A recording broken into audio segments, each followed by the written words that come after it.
dit, le premier et le dernier, ouh yeah, qui est mort, est revenu à la vie. The King of Kings, the Lord of Lords. Voici ce que dit,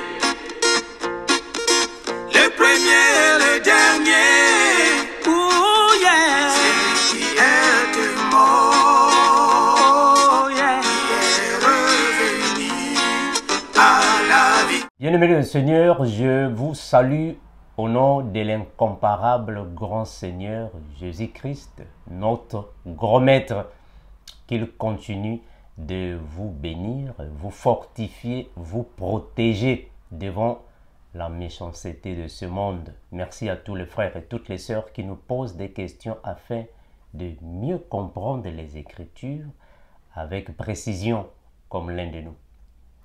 Merci mes bien-aimés pour les questions que vous nous posez. Aujourd'hui, je vais pouvoir répondre à 5 questions.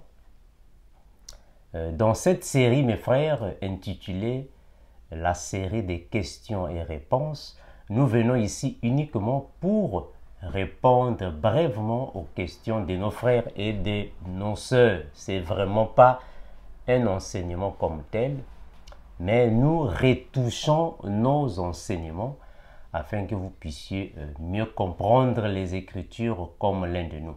Je remercie notre Seigneur Jésus-Christ. Je loue l'incomparable de la manière qu'il nous maintient toujours dans la position que nous sommes, toujours fidèles à notre poste. Merci Seigneur Jésus de la manière qu'il nous aide à garder propres nos robes jusqu'au jour de son avènement. Mais bien aimés, on va répondre aujourd'hui à 5 questions. La première, c'est celle de savoir, est-ce que il y a des Melchisédek dans la foi chrétienne? C'est-à-dire que, est-ce que dans la foi chrétienne, il y a des personnes qui ont appris ou connu l'évangile d'eux-mêmes ou d'elles-mêmes? C'est-à-dire que, est-ce qu'il y a des frères qui ont connu l'évangile sans qu'il y ait quelqu'un les enseigner? Est-ce que dans la foi chrétienne, nous avons des frères qui n'ont pas été enseignés par d'autres frères, mais ils ont compris l'évangile d'eux-mêmes, sont passés par un ministre de la parole? Ça, c'est la question qui m'avait été posée. Et la deuxième question, est-ce que les chrétiens peuvent-ils avoir des échecs dans la vie? Et la troisième question, frère Armando, mais est-ce que c'est mauvais de souhaiter des condoléances à une famille ou une personne qui a perdu une personne chère dans leur famille? Et aussi la question de savoir, est-ce qu'un pasteur peut-il être un pasteur privé d'un président de la République? Comme aujourd'hui, ça se fait maintenant dans plusieurs pays. C'est-à-dire que les présidents de certaines nations ont leur pasteur privé. Est-ce qu'un pasteur peut-il être privé d'un homme politique? Et la cinquième question, c'est celle de savoir pourquoi une personne qui recevait, qui entendait audiblement la voix de Dieu, et subitement la personne n'entend plus la voix de Dieu. Qu'est-ce qui s'est passé? Voilà, donc ça, ce sont les questions qu'on va un peu essayer de répondre. Mais bien aimé, je vais commencer avec la première question. Frère Armando, pourquoi je n'entends plus la voix de Dieu? Auparavant, j'écoutais ou j'entendais audiblement la voix de Dieu, mais subitement, je n'entends plus la voix de Dieu. La voix de Dieu a disparu. Pourquoi? Qu'est-ce qui s'est passé? Est-ce qu'il y a moyen de reprendre encore, d'écouter ou d'entendre, si vous voulez, la voix de Dieu? Mes excuses. Alors, mes frères, vous savez, dans la Bible, on nous convainc que le péché peut créer des barrières. Le péché peut attrister le Saint-Esprit. C'est-à-dire qu'une personne qui écoutait déjà la voix de Dieu d'une manière audible, attention, ici, la question était de savoir est-ce que il y a eu quelque chose de mauvais qui s'est passé de la manière que la voix audible qui était, c'est-à-dire que la voix de Dieu qui était audible à la personne disparaît de but en blanc. Qu'est-ce qui s'est passé? Alors, mes frères, vous savez que dans la Bible, on nous convainc que le péché peut créer des barrières. Si vous avez l'habitude d'écouter la voix de Dieu d'une manière audible, bien sûr, parce qu'il y a une différence, mes frères. On peut écouter la voix de Dieu de plusieurs manières. Comme le frère Job a dit, cependant Dieu parle tantôt d'une manière, tantôt d'une autre. Est-ce que vous voyez ça? Donc Dieu peut parler par plusieurs manières. Mais ici, c'est la voix audible. Parce qu'il y a des personnes qui vraiment ont reçu cette grâce d'écouter la voix audible de Dieu. Alors cette voix peut s'éteindre. Dans quelles circonstances? C'est-à-dire que dans les circonstances où vous qui êtes en intimité avec le Seigneur et vous déviez, vous vous détournez de la voix. Là, vraiment, cette voix peut s'éteindre. Parce que le Seigneur va dire ainsi. Je vais prendre un passage. La Bible va dire ainsi. Je vais prendre un passage.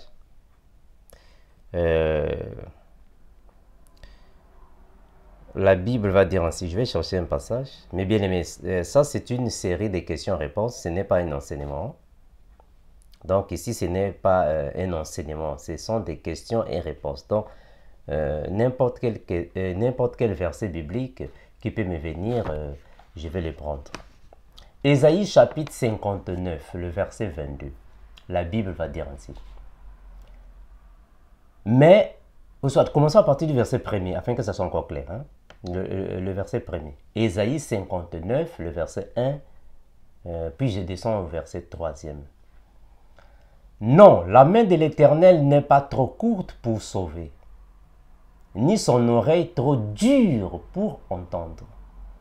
Mais ce sont vos crimes qui mettent une séparation entre vous et votre Dieu. Ce sont vos péchés qui vous cachent sa face et l'empêchent de vous écouter. C'est très important. Le verset 3.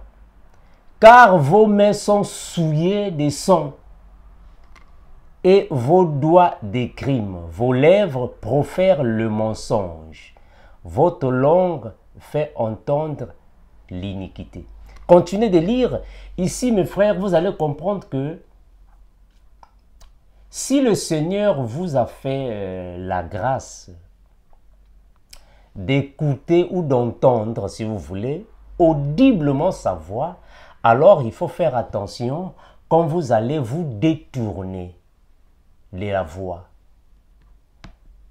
Parce que quand vous vous mettez dans la vie des péchés, automatiquement, il y aura coupure, soit interruption d'intimité entre vous et le Seigneur. Comme le dit la Bible. Lisez vraiment, cela va vous aider. Ésaïe 59, le verset 1er et vous descendez. Vous allez comprendre que celui qui avait l'habitude d'écouter la voix de Dieu d'une manière audible, cette personne peut perdre cette voix à cause des fautes, des crimes, des péchés. Quand ta robe devient sale, alors cela deviendra très difficile que le Saint-Esprit se manifeste comme tel.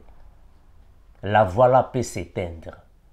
Dieu peut fermer la bouche. Et Dieu peut difficilement maintenant vous parler. Parce qu'il y a le péché qui est là. Donc une personne qui écoutait la voix de Dieu auparavant d'une manière audible peut perdre cette voix quand son comportement change devant le Seigneur. Quand tu changes de comportement, d'attitude devant le Seigneur, sûrement le Seigneur va garder le silence.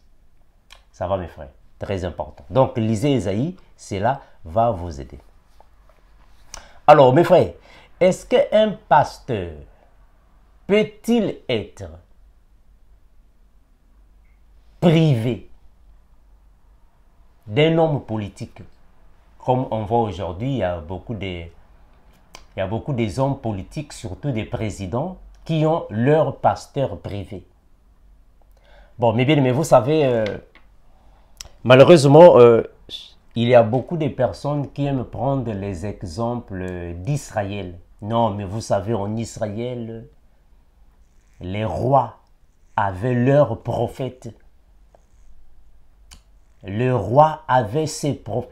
Bon, mes frères, vous savez, pour mieux comprendre les Écritures, il ne faut pas trop se baser, s'appuyer sur l'ancienne alliance. Je répète ça. Pour mieux comprendre les Écritures, il ne faut pas trop se baser, s'appuyer ou rester stagné l'ancienne alliance. Parce que l'ancienne alliance, en réalité, n'est pas la vraie figure de la vérité. L'ancienne alliance n'est que la préfiguration. Ça, c'est vrai. Dans l'ancienne alliance, les rois avaient des prophètes. Mais attention, là-bas, c'est Israël. C'est au temps d'Israël. Au temps d'Israël, un roi avait le droit d'avoir les prophètes à sa charge.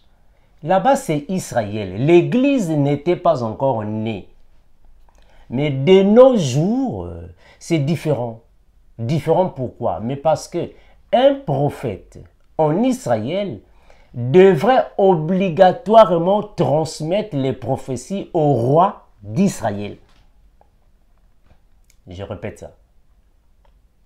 Au temps d'Israël, un prophète israélite avait pour mission de transmettre les messages divins au peuple d'Israël.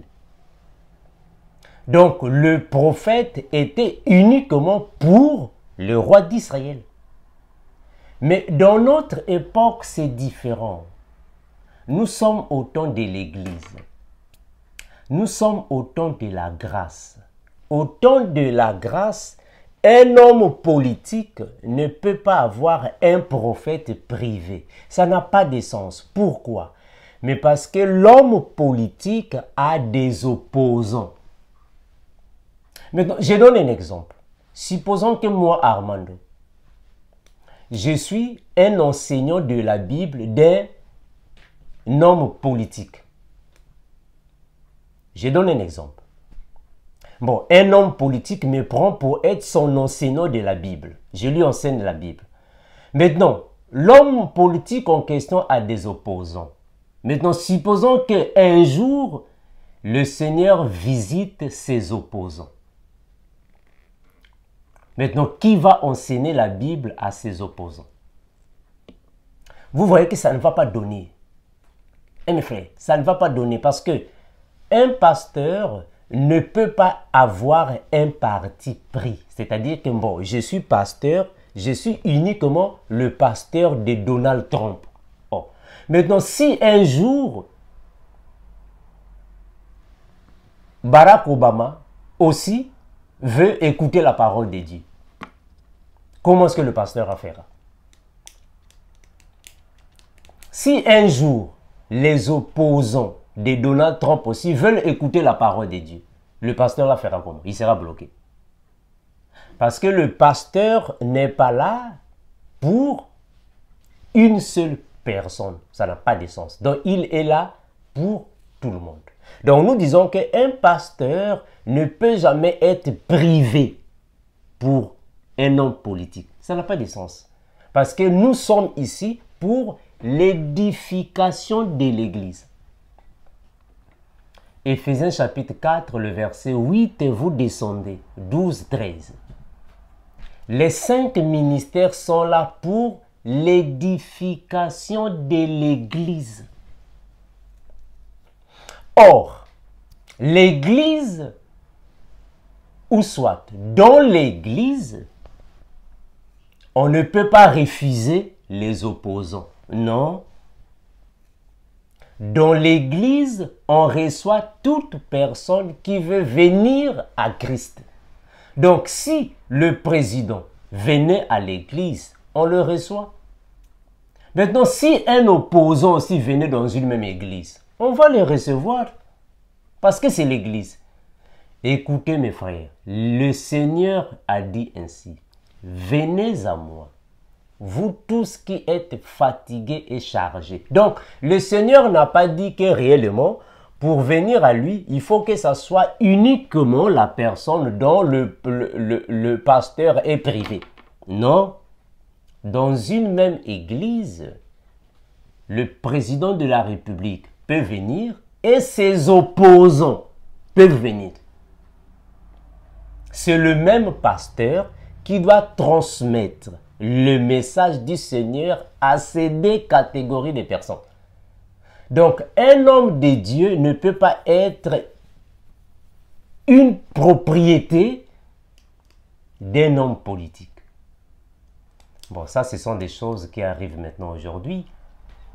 Ce sont des choses que l'Église d'aujourd'hui est en train de connaître. Mais en réalité, ce sont des faussetés. Mes frères, vous savez, bien qu'il y a beaucoup de gens qui sont contre parfois notre façon de parler, beaucoup de gens sont contre ça, beaucoup de gens pensent que nous attaquons les aînés dans la foi. Nous sommes contre les aînés dans la foi. Mes frères, en réalité, c'est à cause des aînés dans la foi que ces choses-là créent des désordres dans l'Église du Seigneur Jésus. C'est à cause des aînés dans la foi. Aujourd'hui, il y a plusieurs aînés dans la foi qui sont maintenant des pasteurs privés des présidents, des hommes politiques, pasteurs privés. Mais comment est-ce que tu peux être un pasteur privé d'un homme politique, alors que cet homme politique a des opposants? Donc, nous disons que c'est une hérésie. Ça, ce n'est pas la doctrine de Jésus-Christ. Ça va, mes frères? Ce n'est pas la doctrine de Jésus. Alors, l'autre question était celle de savoir, est-ce que nous, chrétiens, pouvons-nous souhaiter des condoléances à un frère ou une sœur qui vient de perdre une personne chère de la famille? Bon, mes frères, vous savez, comme on a toujours dit, qu'il ne faut pas trop être spirituel, hein, mes frères, parce que quand vous êtes trop spirituel, vous risquerez de croire que toute chose est péché. Il ne faut pas être trop spirituel. On l'a toujours dit. Quand on est trop spirituel, on s'abrutit. C'est une chose que j'ai toujours répétée, hein, mes frères. Il ne faut jamais être trop spirituel. Si vous êtes trop spirituel, vous allez vous abrutir. Il y a des choses dans la vie qui sont normales. Ce n'est pas péché. Quand on souhaite mes condoléances à quelqu'un, c'est-à-dire que nous présentons, nous exprimons à la personne notre compassion. C'est-à-dire que nous compatissons à la douleur à la même douleur que la personne. Ça va. Donc, quand quelqu'un meurt, on peut dire mes condoléances. C'est une façon de présenter notre compassion, notre encouragement à la personne. Donc, ce n'est pas un péché. Ça va, mes frères? Il faut faire attention, frères. Parce que quand vous dites que on ne peut pas souhaiter des condoléances, nous sommes les chrétiens. Non, mes frères. Ça, ce n'est pas un péché. C'est comme si quelqu'un est en train de manger. Quand une personne est en train de manger, est-ce qu'on peut, on ne peut pas dire à la personne « bon appétit ». Est-ce qu'il y a un péché là-bas? Il n'y a pas de péché là-bas. Quand on dit « bon appétit » à une personne, c'est juste une expression d'encouragement. C'est juste une façon d'encourager la personne de bien manger. Une façon d'encourager la personne de manger. Une question, une façon de mettre la personne à l'aise. Bon appétit. Ce n'est pas un péché. Mais frère, vous savez, il ne faut pas trop être spirituel. Parce qu'aujourd'hui, dans l'église, nous avons maintenant beaucoup de personnes qui tordent le sens et des Écritures et de la foi chrétienne. Surtout, les personnes qui sont dans ces messages-là, non, le message du dépouillement, le message, moi je ne sais pas quoi là. Il faut faire attention avec ces personnes-là, mes frères. Donc, il y a plusieurs choses qui ne sont pas péchées, mais vous considérez ça comme péché. C'est comme si dernièrement, il y a une sœur qui m'appelait. La sœur me dit, mais frère Armando,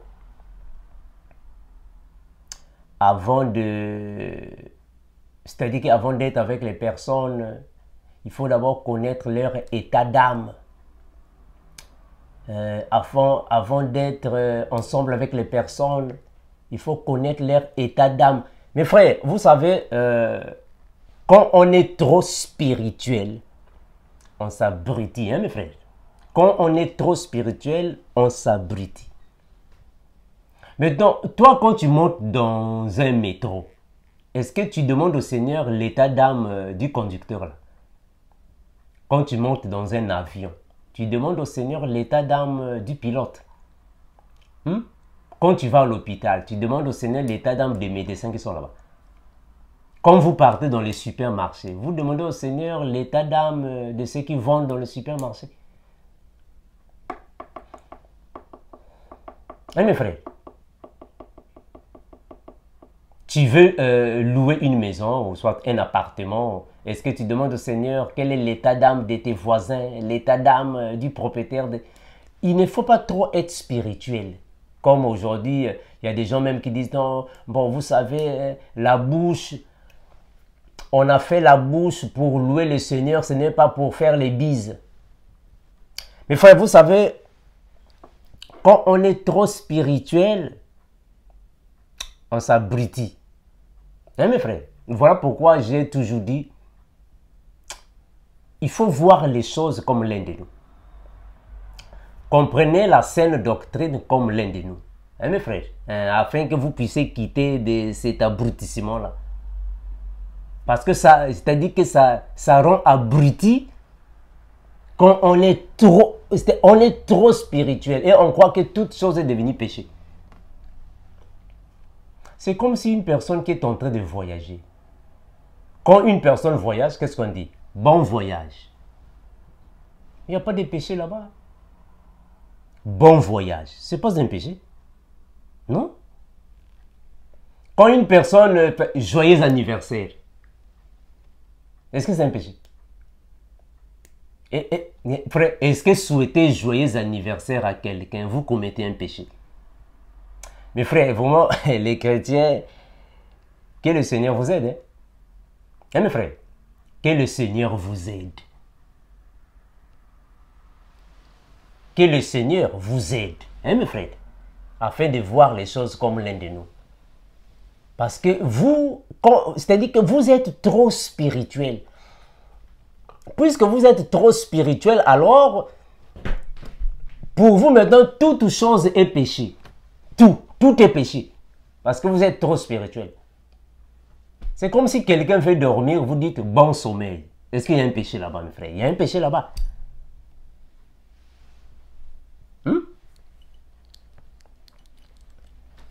Dernièrement, il y a un frère qui m'a dit, frère Armando, mais nous sommes les chrétiens.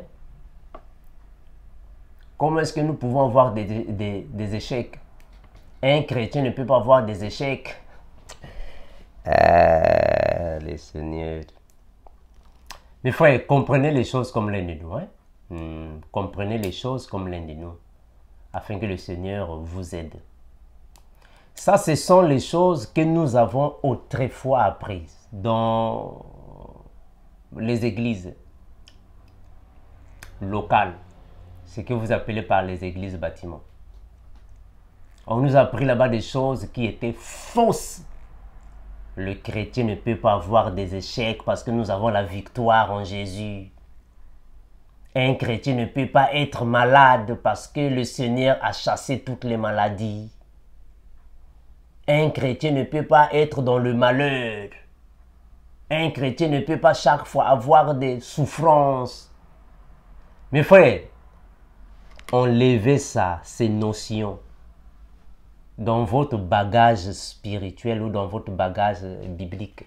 Ce sont des faussetés. Ça va. Un chrétien peut bel et bien avoir des échecs. Un chrétien peut faire un examen et échouer. Tu as échoué, tu es sorti le dernier de la classe. Mais tu as le Saint-Esprit.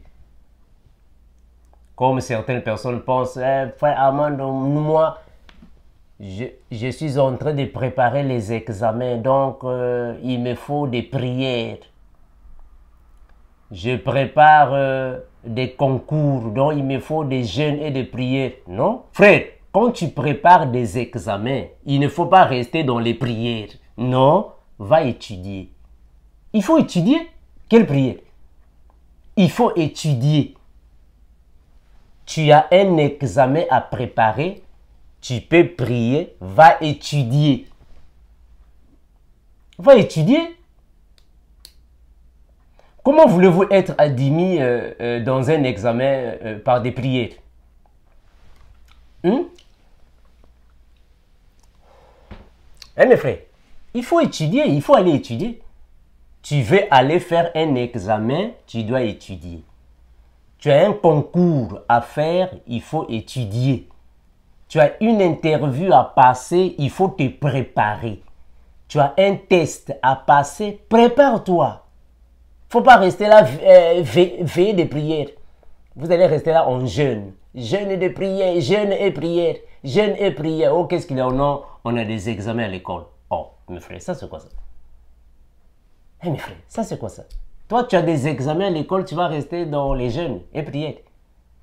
Ah, mes frères, vous êtes trop spirituels, hein? Vous les chrétiens, vous êtes trop spirituels, franchement. Que le Seigneur vous aide à devenir comme l'un de nous. Tu as un examen à préparer. Tu as une interview dans une compagnie à préparer. Toi, tu vas rester là à prier. Prier, prier, prier. Non, prépare-toi. Tu dois lire. Mes frères, même la Bible a dit, chaque chose en son temps. Il y a un temps pour prier. Il y a un temps pour lire. Un temps pour se préparer. Un temps... Mes frères, soyez comme l'un de nous, mes frères. Soyez comme l'un de nous, mes bien-aimés. Ce n'est pas parce que bon, tu es chrétien, alors tu ne peux pas avoir des échecs. Qui a dit ça? Mes frères, un chrétien peut avoir des échecs. Un chrétien peut faire un concours et tu échoues. Ce n'est pas parce que tu as le Saint-Esprit, alors tous les examens que tu feras, premier. Jamais. Jamais. Il y a des examens que tu peux faire. Tu as le Saint-Esprit, mais tu sors le dernier. Ça va. On peut t'appeler d'aller faire un concours. Tu vas faire le concours, tu as le Saint-Esprit, mais tu as échoué. Tu as le Saint-Esprit. Mais il faut voir les Écritures ou les choses de Dieu comme l'un de nous. Un chrétien peut tomber malade. Tu es chrétien, tu tombes malade et tu peux aller te retrouver sur le lit de l'hôpital. Donc, il ne faut pas croire que frère Armando, dans la Bible, on a dit le Seigneur va enlever toutes les maladies. Vous comprenez les Écritures comme dans les églises locales, comme dans les églises bâtiments. Que le Seigneur vous aide. Nous croyons qu'un chrétien peut tomber malade. Frère, un chrétien peut mourir d'une maladie. Je répète ça. Un chrétien ou un disciple de Christ qui est rempli du Saint-Esprit, il peut tomber malade et mourir. Ça va. Et nous, c'est comme ça que nous voyons les choses de Dieu. C'est comme ça que nous voyons. Bon, vous, comme vous êtes trop spirituel, donc, un enfant de Dieu peut avoir des échecs. Un enfant de Dieu peut tomber malade. Un enfant de Dieu peut échouer. Ça va. Bon, mes bien-aimés, la dernière question ici, c'est la question du frère concernant le frère Paul. C'est-à-dire qu'un frère me pose la question, celle de savoir qui a enseigné l'évangile au frère Paul. Est-ce que le frère Paul a pris l'évangile de lui-même? Parce que le frère Paul va confirmer ça dans la Bible que il n'a pas appris l'évangile à quelqu'un, c'est le Seigneur lui-même. Est-ce que pouvons-nous considérer le frère Paul comme Melchisédek? Ça, c'est la question du frère. Bon, non, nous ne pouvons pas considérer le frère Paul comme Melchisédek. Parce que le frère Paul, en réalité, quand il parle de ces choses, il faut bien le saisir. Parce que dans la foi chrétienne, je parle de la foi chrétienne. Dans la foi chrétienne, il n'y a personne qui a pris l'évangile de lui-même. C'est-à-dire qu'à la maison, lui-même, sans pourtant écouter personne, c'est le Seigneur qui lui enseigne. Non, non, non, ça n'existe pas, Fred. Hein? Non, non, ça n'existe pas. Il n'y a personne dans la foi chrétienne qui a connu l'évangile de lui-même sans pourtant écouter un ministre. Ça n'existe pas. Ça va. Donc, le Seigneur Jésus a enseigné les apôtres. Les apôtres ont écouté le Seigneur Jésus. Et ce sont les apôtres qui ont transmis l'évangile, le message, à tous ceux qui venaient à Christ. Ce sont les apôtres de Jérusalem. Ça va. Bien qu'il n'y avait pas la précision, il n'y avait pas encore des connaissances, mais quand même, ils ont transmis l'évangile. Alors, le frère Paul, est-ce que allons-nous le considérer comme Melchisédek, c'est-à-dire que quelqu'un qui n'a pas appris à quelqu'un? Non, non, non. Le frère Paul a appris les premiers rudiments de l'évangile. Parce que mes frères, il faut d'abord comprendre que dans l'évangile, nous avons les premiers rudiments qui peut aussi être considéré comme du lait. Et nous avons la nourriture solide. Alors, le frère Paul, c'est Jésus-Christ lui-même qui lui a enseigné la nourriture solide. Mais les premiers rudiments de l'évangile, non, Paul a appris par les frères, premièrement de Damas. Et Paul a fréquenté les frères de Jérusalem. Ça va, mes frères? Donc, il faut faire attention avec ce passage ici. Je vais lire ça. Voilà pourquoi quand j'étais en train de donner la série « Mieux comprendre les lettres du frère Paul », j'ai touché sur beaucoup de points. Donc, si vous me posez encore une question concernant ce passage que je vais lire maintenant, je peux revenir. Je prends ça et je vais annexer ça dans la série « Mieux comprendre les lettres du frère Paul » et on va défiler avec ça, avec des versets bibliques. Ça va. Donc, il faut faire très attention quand le frère Paul va dire ceci dans les assemblées de la Galatie. Il faut faire très attention. Galates 1:12. Le frère Paul va dire ainsi. Galates chapitre 1er, le verset 12. Il dit ainsi. Le verset 1 à 12. Je vous déclare, frères, que l'évangile qui a été annoncé par moi n'est pas de l'homme. Car je ne l'ai ni reçu, ni appris d'un homme, mais par une révélation du Seigneur Jésus-Christ. Mes frères, attention. Il faut faire très attention, mes frères. Il faut faire très attention. Très attention. Quand le frère Paul dit ces choses, il faut faire très attention. On ne peut jamais apprendre l'évangile par une révélation. Non, frère. Attention.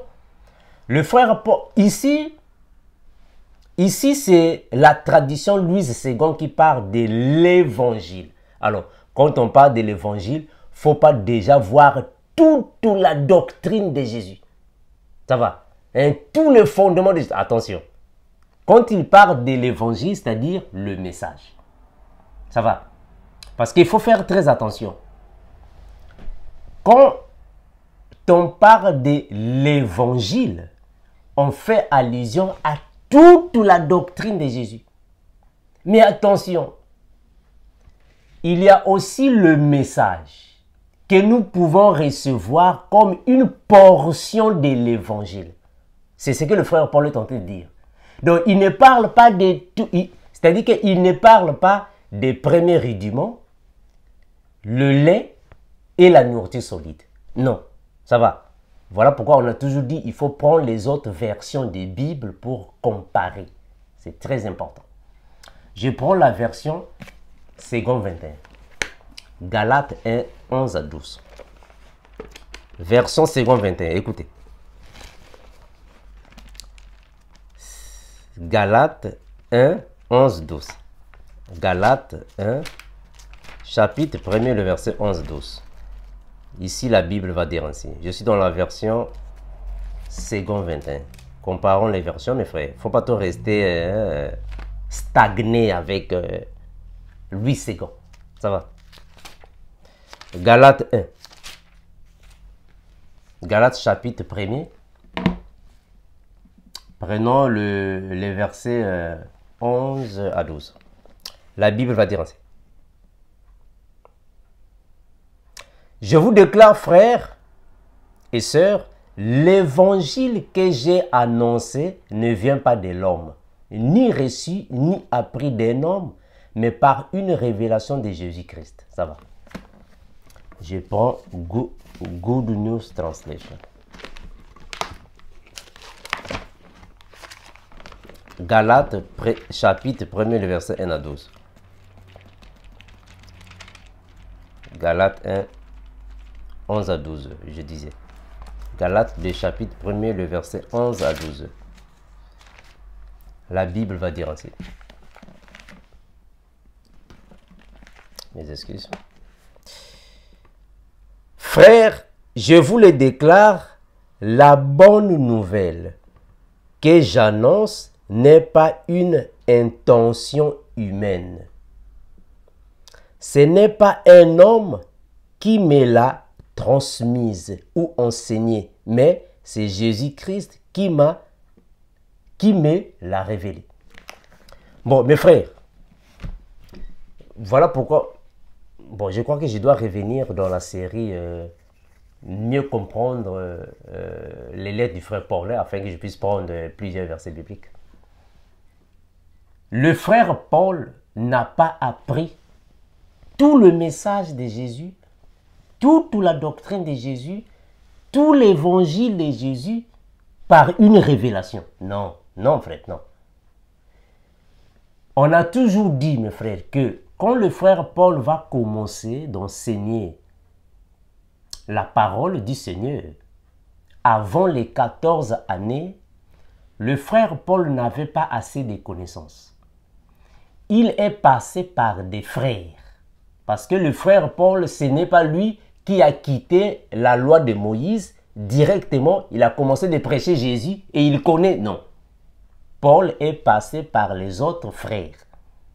Mais c'est après les 14 années de son ministère, c'est bien après que le frère Paul commençait maintenant à recevoir la nourriture solide. c'est-à-dire le renouvellement. C'est par la révélation que le Seigneur commençait maintenant à parler à Paul. C'est après, ce n'est pas avant, c'est après. Je prends Éphésiens, regarde. Éphésiens chapitre 3, le verset 3. Regarde. Éphésiens 3, 3. Éphésiens 3, 3. Ou soit, je commence à Éphésiens 3, 1, 2, 3. Éphésiens chapitre 3, le verset 1, 2, 3. À cause de cela, moi, Paul, le prisonnier de Christ pour vous, païens, si du moins vous avez appris quelle est la dispensation de la grâce qui m'a été donnée pour vous, c'est par révélation que j'ai eu connaissance du mystère sur lequel je viens d'écrire en peu de mots. Est-ce que vous voyez ici que le frère Paul ici, il est clair? Je répète ça.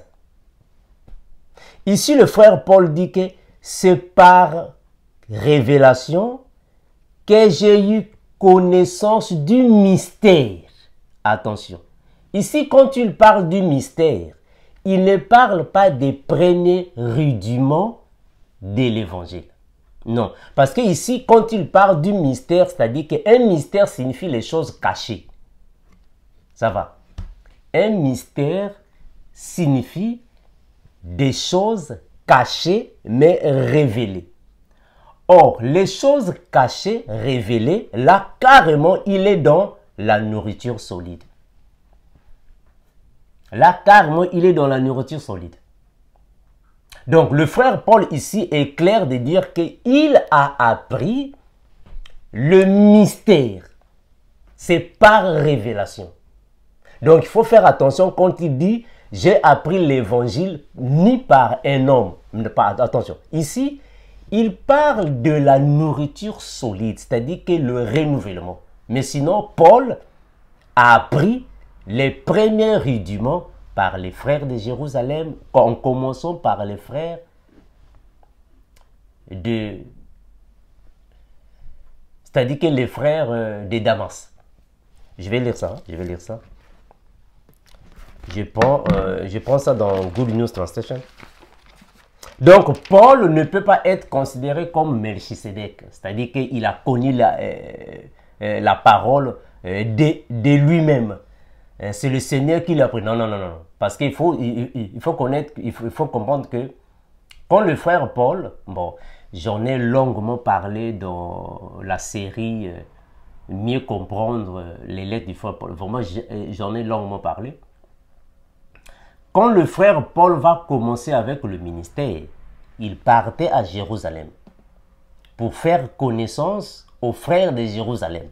Et il a beaucoup appris avec les frères de Jérusalem. Donc, Paul n'a pas appris tout l'évangile. C'est le Seigneur. Non, non, non, non, non. Il y a une portion de l'évangile. Paul a appris avec les frères. Ça va. Je vais lire quelques passages. Hein. Mais s'il y a encore des questions, je peux revenir et je vais mettre ça dans la série Mieux comprendre les lettres du frère Paul. Donc, on ne peut pas le considérer comme Melchisédek. Non, non. Paul a appris par les frères. Mais le mystère, la nourriture solide, ça c'est le Seigneur qui a appris à Paul. Ça c'est vrai. Éphésiens. Éphésiens chapitre 3, version Good News Translation. La Bible va déclarer ainsi. La Bible va dire ainsi. C'est pourquoi moi, Paul, j'adresse ma prière à Dieu. Je suis prisonnier au service de Jésus-Christ. Pour vous, les non-juifs, c'est-à-dire les païens. Vous avez certainement entendu parler de la maison, dans la mission dont Dieu, dans sa bonté, m'a chargé en votre faveur. Dieu m'a accordé une révélation pour me faire connaître son plan secret. Son plan secret, c'est-à-dire son mystère. Son plan secret, son mystère. J'ai écrit plus haut quelques mots à ce sujet. Vous pouvez lire à la maison. Donc, il faut parcourir ça, mes frères. Donc, il faut comprendre que le frère Paul, quand il dit que l'évangile que je vous ai annoncé ne vient ni d'un homme, cela vient du Seigneur. Il ne parle pas de l'évangile tout entier. Non, pas tout entier. Là, il parle du renouvellement, la nourriture solide, le mystère qui avait été caché, mais le Seigneur a révélé ça à ses apôtres. Ça va, c'est le mystère. Donc, il ne parle pas de tout. Parce que le frère Paul a commencé ici. Regardez, on va lire là où le frère Paul a commencé, afin que vous compreniez que Paul a appris comme nous autres. Nous sommes passés par les aînés dans la foi. Mes frères, vous savez, nous tous, nous avons appris l'évangile par les aînés dans la foi. Et les aînés dans la foi aussi ont appris par les aînés dans la foi. Ceux-là aussi ont appris par les aînés dans la foi jusqu'à arriver aux apôtres de Jérusalem. Les apôtres de Jérusalem, eux aussi, ils ont appris par le Seigneur Jésus. Donc, il n'y a personne qui peut nous dire que moi, j'ai appris l'évangile du début à la fin moi-même. Je n'ai écouté personne. Non. Voilà pourquoi aujourd'hui, il y a beaucoup de dégâts dans l'église. Aujourd'hui, dans l'église, il y a beaucoup de dégâts parce que plusieurs personnes qui étaient ex-magiciens, ils vont se convertir automatiquement. Bon, je suis évangéliste. Oh, mais qui t'a appris la sainte doctrine? Quelqu'un qui était dans la franc-maçonnerie, il était là-bas, 33e degré là-bas de la franc-maçonnerie.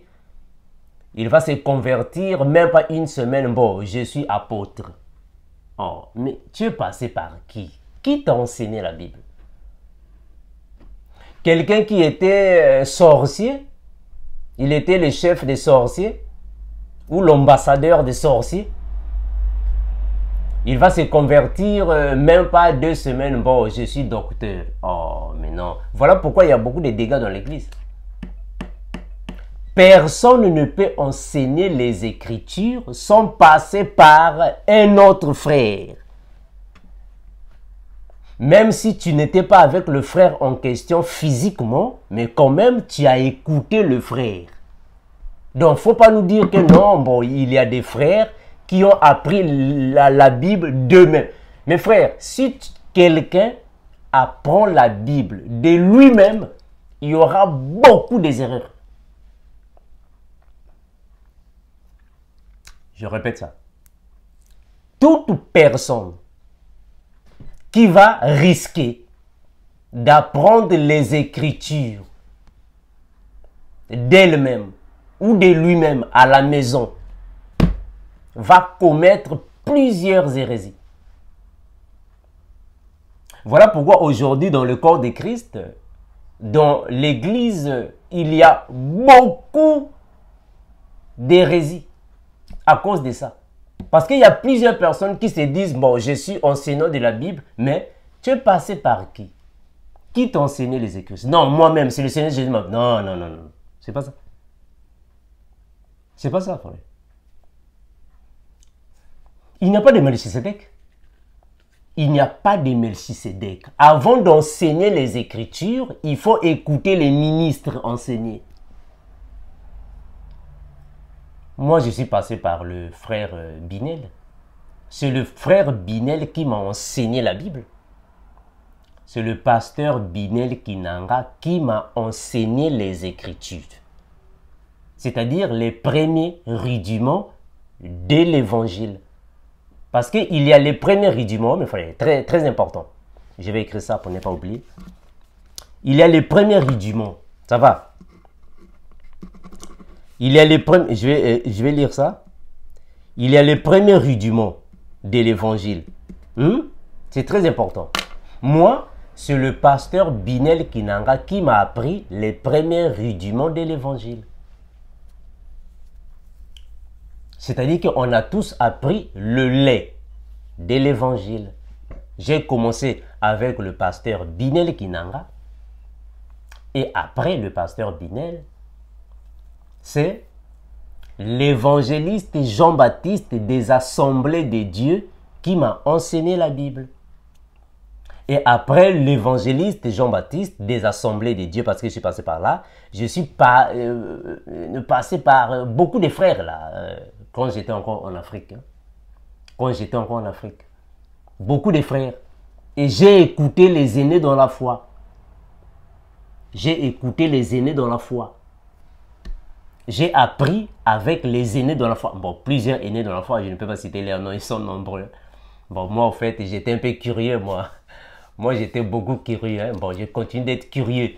J'étais curieux parce que j'ai fréquenté beaucoup des aînés dans la foi, beaucoup des ministres de la parole. Donc, j'ai appris quelques pourcentages, 2%, 1%, 3%, voilà, j'ai accumulé tout ça.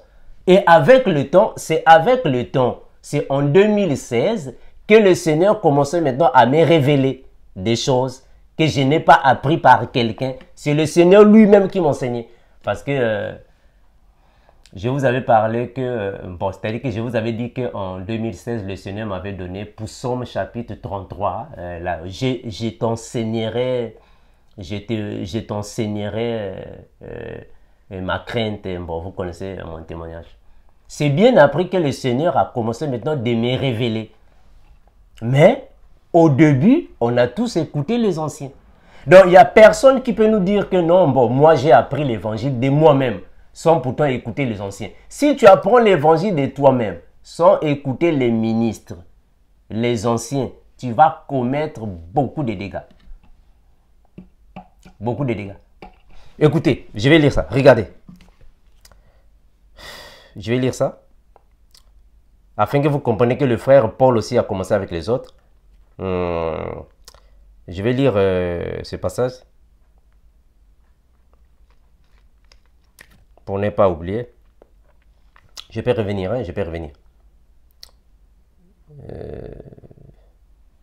Je prends Hébreu. Hébreu chapitre 5, le verset 12. Vous, en effet, qui depuis longtemps devriez être des maîtres, vous avez encore besoin qu'on vous enseigne les premiers rudiments des oracles de Dieu. Vous en êtes venus à avoir besoin de lait et non d'une nourriture solide. Ça, ce sont les étapes de l'évangile. Ça, ce sont les étapes de l'évangile de Christ. Les premiers rudiments, le lait et la nourriture solide. Personne ne peut apprendre tout ça de lui-même. Non, frère. Tu ne peux pas apprendre tout ça de toi-même. Non, frère Armando. Moi, j'étais à la maison. C'est le Seigneur Jésus qui a commencé de m'enseigner. Non, frère. Il ne faut pas dire ça. Il ne faut pas dire ça. Tu as écouté des frères. Il faut être sincère et honnête. Ne soyez pas comme ces catcheurs-là. Bon, quelqu'un qui était en train de lutter là-bas, il était catcheur. Il a combattu avec Edingwe. Il a combattu avec Papa Kanza. Là-bas, dans le catch. Et tu reçois le Seigneur Jésus automatiquement. Bon, je suis prophète. Oh. Tu es passé par qui? Qui t'a enseigné la Bible? Voilà pourquoi vous voyez les gens comme ça. Bon, ils sont là. Bon, quelqu'un qui est apôtre, mais il ne fait que donner des témoignages. Témoignages. Mais enseigne la Bible. Enseigne, toi tu es ministre, non? Si tu es ministre, le Seigneur t'a appelé pour le ministère. Il faut enseigner. Oh non, témoignage. Il faut enseigner maintenant. Je prends Hébreu. Regardez. Mes frères, je peux revenir dans mieux connaître, mieux comprendre. Hein? Hébreu chapitre 5. Pour entrer encore dans la profondeur, afin que vous puissiez comprendre que le frère Paul ne peut pas être considéré comme Melchisédek. Non, il a pris les premiers rudiments. Il a pris le lait aux autres et le Seigneur est venu ajouter la révélation par rapport à la nourriture solide. Ça va. Hébreu. Hébreu chapitre 5. Hébreu chapitre 5, le verset 12. Hébreu 5, 12, la Bible va déclarer. version Good News Translation. Il s'est passé suffisamment de temps pour vous, pour que vous deveniez des maîtres. Et pourtant, vous avez encore besoin qu'on vous enseigne les premiers éléments du message de Dieu. Est-ce que vous voyez ça? Louis II dit les premiers rudiments des oracles de Dieu. Ça va. Ce qui signifie également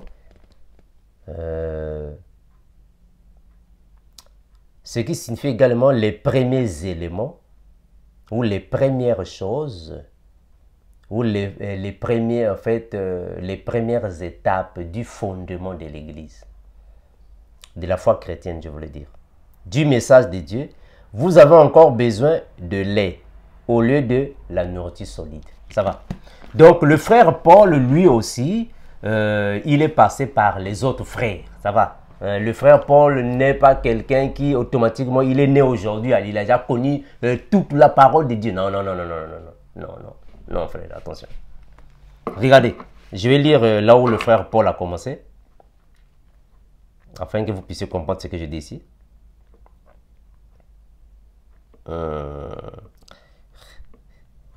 Regardez là où le frère Paul a commencé avec l'évangile, parce qu'il faut d'abord comprendre que même avec la loi de Moïse, le frère Paul n'a pas appris la loi de Moïse de lui-même.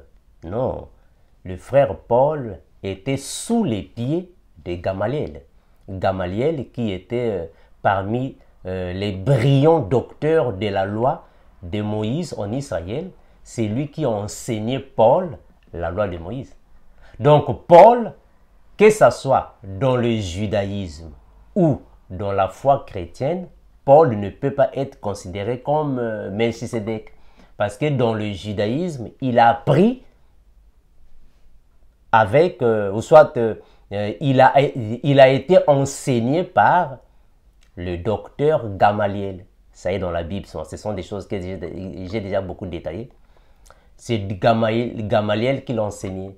Et dans la foi chrétienne, le frère Paul a aussi appris avec les frères de Damas et de Jérusalem. Donc, il faut faire attention quand il dit l'évangile que je vous ai annoncé, je n'ai pas appris ni par un homme. Attention, là-bas, il parle de la nourriture solide, du mystère, du plan caché de Dieu. Il ne parle pas de tout l'évangile. Non, non, attention. Attention. Parce que Paul, ce n'est pas Paul qui est venu avec l'évangile, non. Paul a croisé l'évangile. Donc, Paul, avant d'être apôtre, dans l'église universelle, l'évangile existait déjà. Donc, ce n'est pas le frère Paul qui a inventé l'évangile, non. Paul a croisé l'évangile. Puisque Paul a croisé l'évangile, donc il a appris l'évangile. Mais le Seigneur a ajouté la révélation dans Paul. Il faut bien saisir les Écritures. Ça va, frère. Il faut comprendre les Écritures. Donc, il faut faire très attention avec les passages bibliques. Regardez. Je vais commencer ça ici. C'est ici que Paul a commencé. Actes des Apôtres, chapitre 9. Actes des Apôtres, chapitre 9.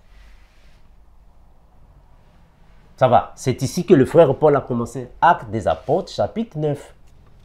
Je prends le premier verset.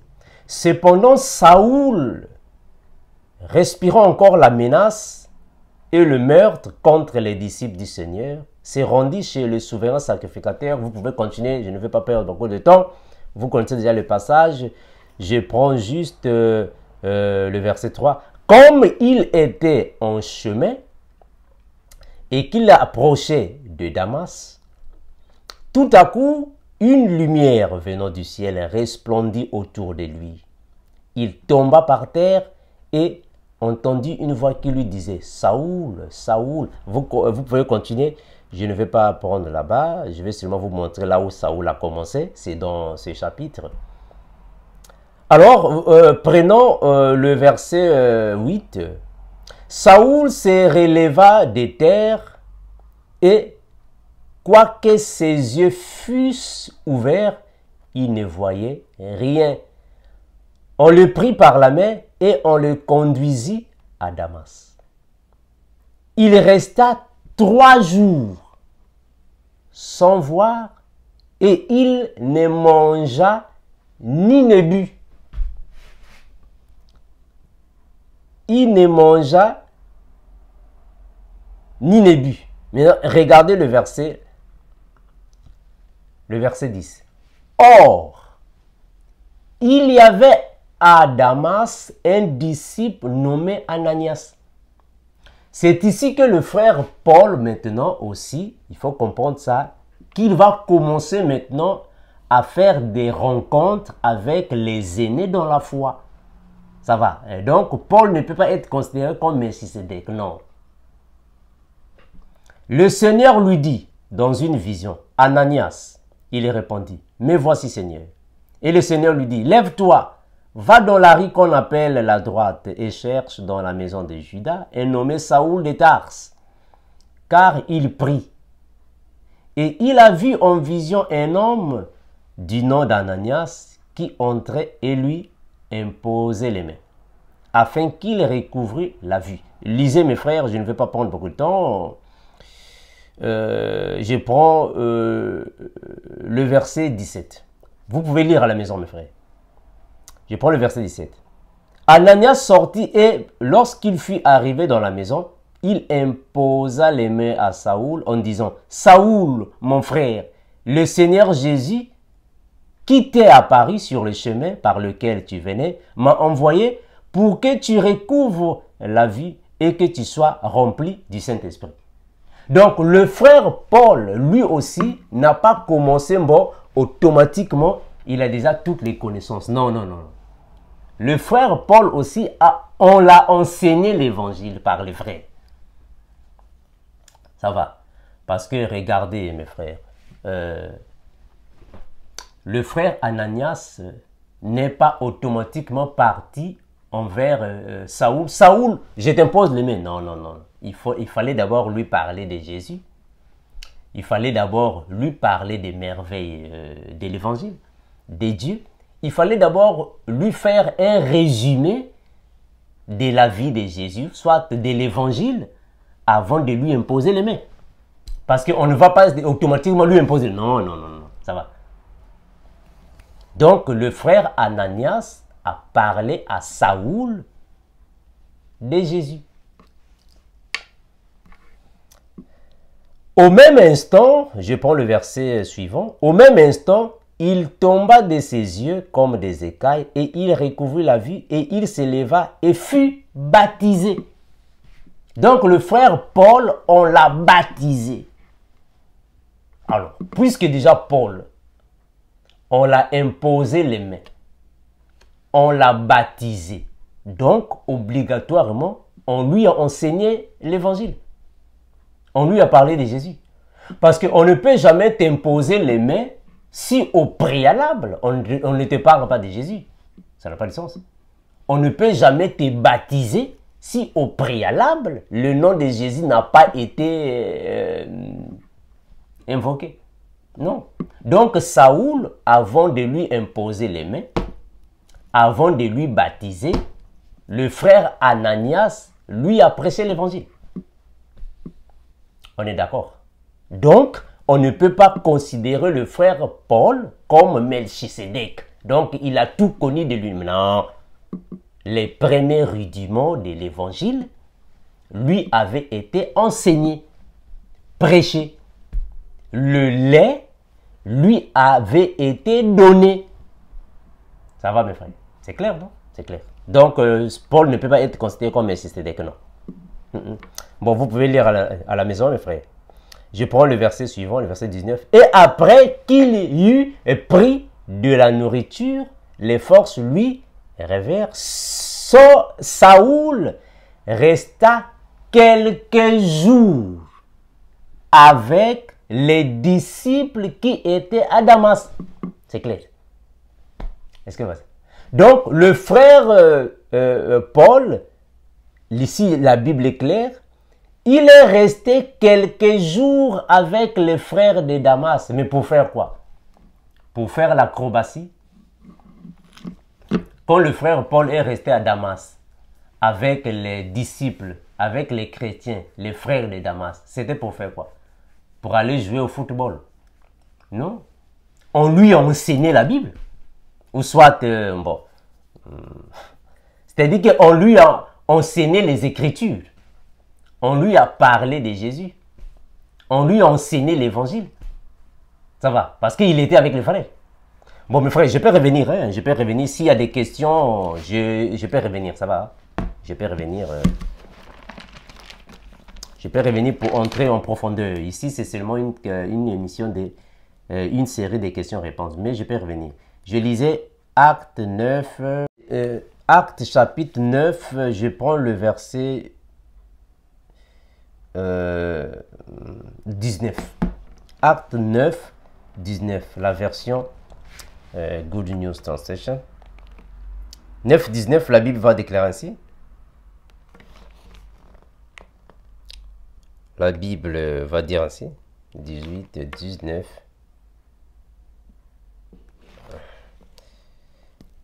Et puis, il mangea et les forces lui revinrent. Je prends le verset 20. Saoul resta quelques jours avec les disciples qui étaient à Damas. C'est clair. Voilà, mais vraiment, avec ce peu de versets que je venais de lire, vous pouvez quand même avoir la réponse à vos questions. Voilà, donc le frère Paul est resté avec les frères de Damas, les disciples de Damas, là où on l'a parlé des choses du ciel obligatoirement. On lui a transmis l'évangile obligatoirement. C'est là que le frère Paul va faire alors ses débuts dans la foi chrétienne. Ses débuts, c'est là-bas, les frères, les disciples de Damas. Ça va. Donc, le frère Paul ne peut pas être considéré comme Melchisedec. Mais bien aimé, je vous remercie, que le Seigneur vous fortifie, vous garde, et vous conserve, vous protège devant toute la méchanceté de ce monde. Nous reviendrons pour répondre alors aux questions qui sont restées. Au cas où il y a encore des questions qui vont surgir concernant le frère Paul, je peux revenir et mettre alors le thème dans la série « Mieux comprendre les lettres du frère Paul ». Comme nous disons, et nous continuerons de vous dire les mêmes choses. Maranatha, l'incomparable revient bientôt. Ciao. Voici ce que dit le premier et le dernier. Ouh yeah, qui était mort, est revenu à la vie. The King of Kings, the Lord of Lords. Voici ce que dit le premier et le dernier.